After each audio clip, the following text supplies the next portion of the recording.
By show of hands, who here knows that Islam is the fastest growing religion in the entire world?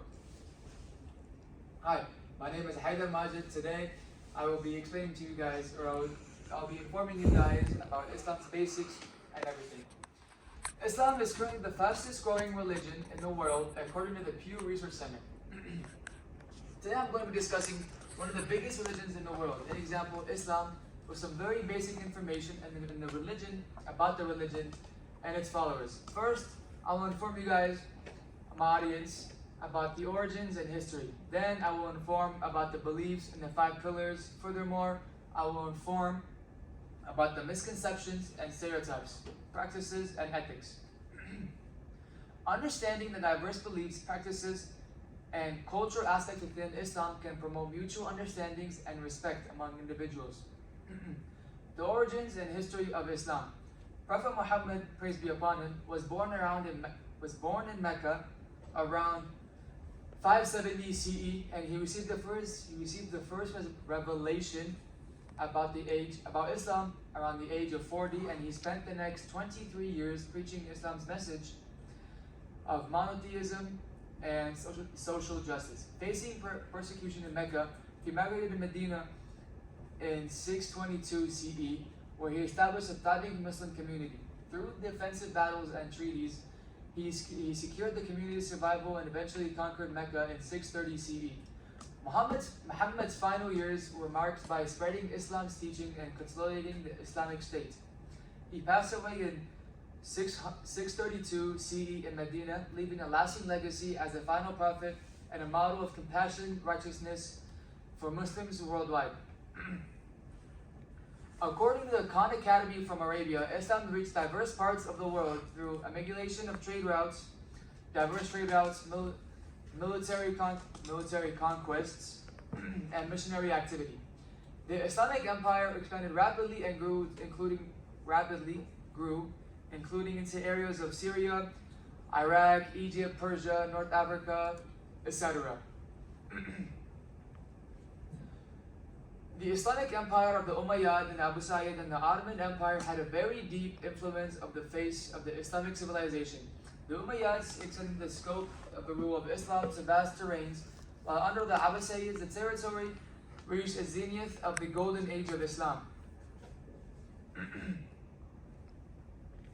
The golden age of Islam, and the Ottomans of learning of culture. The Ottomans united diversities into the common forms of civilizations that marked a great history with architecture, complexions of law, administrating, leaving deep roots into Islam's rich history. The beliefs and pillars of Islam. The 5 pillars of Islam include the Shahada, which means just declaring your faith. There's a declaration of faith in the oneness of God, and that saying that Muhammad is the only prophet of God. The Salah, which means performing 5 daily prayers that are required to be a Muslim, and they are direct connection to Allah or God. Zakat, charity, which is obligatory. It's in giving money to those who are in need. Or the Siyam, which means fasting, which is observing fast during the holy month of Ramadan, and it's an act of self-discipline and spiritual reflection. Hajj, which means pilgrimage, making the pilgrimage to Mecca, and at least once in a lifetime, and to those who are physically and financially capable. If you are unavailable and you can't financially afford a trip all the way to Saudi Arabia and to the holy city of Mecca and Medina, it's not required. The Quran is the holy book of Islam. So it is believed to be the direct word of God revealed to Prophet Muhammad. It is as a guide guiding Muslims to their beliefs and practices on different aspects of life, and covering theology, morality, and worship, and law. Muslims daily read and recite the Quran with the major aim of understanding and applying the teachings to the daily activities of life. This is a book that influences the faith of a follower, ethical values, interactions, and society. Islamic practices and ethics. Halal is a word that is an Arabic term. It is defined as the act actions, acts, and products that are permitted.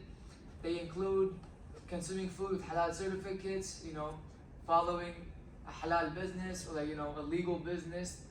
On the other hand, haram is the other term of halal. It is pretty much the negative term.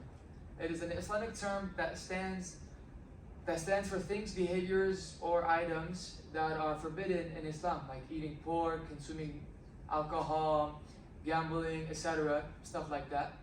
In general, Muslims are required to observe what is halal and desist what is haram in this world or dunya. Some misconceptions and stereotypes about Islam or incorrect understandings of Islam's, just like the beliefs of violence and oppression within the religion, need to be completely annihilated and countered by the right information. Islam stands for the same principles of peace, compassion, and justice, just like any other religion. However, isolated are some incidents about Islam, or some people in the past, or some individuals or groups who have identified themselves as representatives of Islam, which they are in no way practitioners of Islam or believers of Islam. And it is very important we understand and we carry out these misconceptions as they are harmful and derogatory to Islam.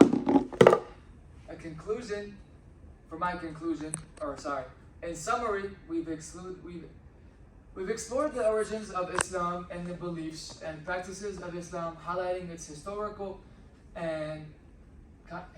context and fundamental principles like the 5 pillars. We've also addressed the misconceptions surrounding the religion, stressing the importance of countering diverse beliefs and practices.